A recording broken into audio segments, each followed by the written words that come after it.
आपण बघत आहात आवाज कसमादेचा।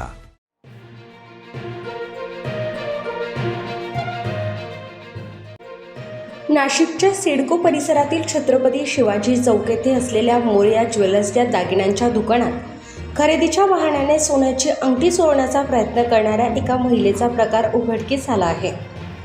हुशारीने बनावट अंगठी ठेवून मूळ सोन्याची अंगठी लंपास करण्याचा तिचा डाव दुकान मालकाच्या सतर्कतेमुळे फसला असून संबंधित महिलेला पोलिसांच्या ताब्यात देण्यात आले आहे। मिळालेल्या माहितीनुसार संबंधित महिला ग्राहक असल्याचे भासवत दुकानात आली होती। अंगठ्या पाहण्याच्या बहाण्याने तिने खऱ्या सोन्याच्या अंगठीच्या जागी हुबेहूब दिसणारी बनावट अंगठी ठेवून मूळ अंगठी लपवण्याचा प्रयत्न केला।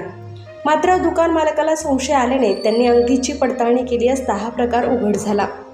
आपला डाव फसल्याचे लक्षात येता संबंधित महिलेने दुकानातून पळून जाण्याचा प्रयत्न केला। मात्र दुकान मालकाने प्रसंगावधान राखत तिला अडवून ठेवले आणि तात्काळ पोलिसांना याची माहिती दिली। घटनेची माहिती मिळताच अंबड पोलिसांनी घटनास्थळी धाव घेत महिलेला ताब्यात घेतले।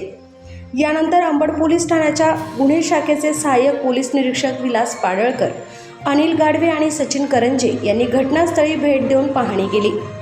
दुकानातील CCTV फुटेजची तपासणी करून पुढील चौकशी सुरू करण्यात आली आहे। दरम्यान ही महिला यापूर्वीही अशाच प्रकारच्या चोरीच्या घटनांमध्ये सहभागी होती का, तसेच तिच्यासोबत इतर साथीदार आहेत का याचा पोलिसांकडून तपास सुरू आहे।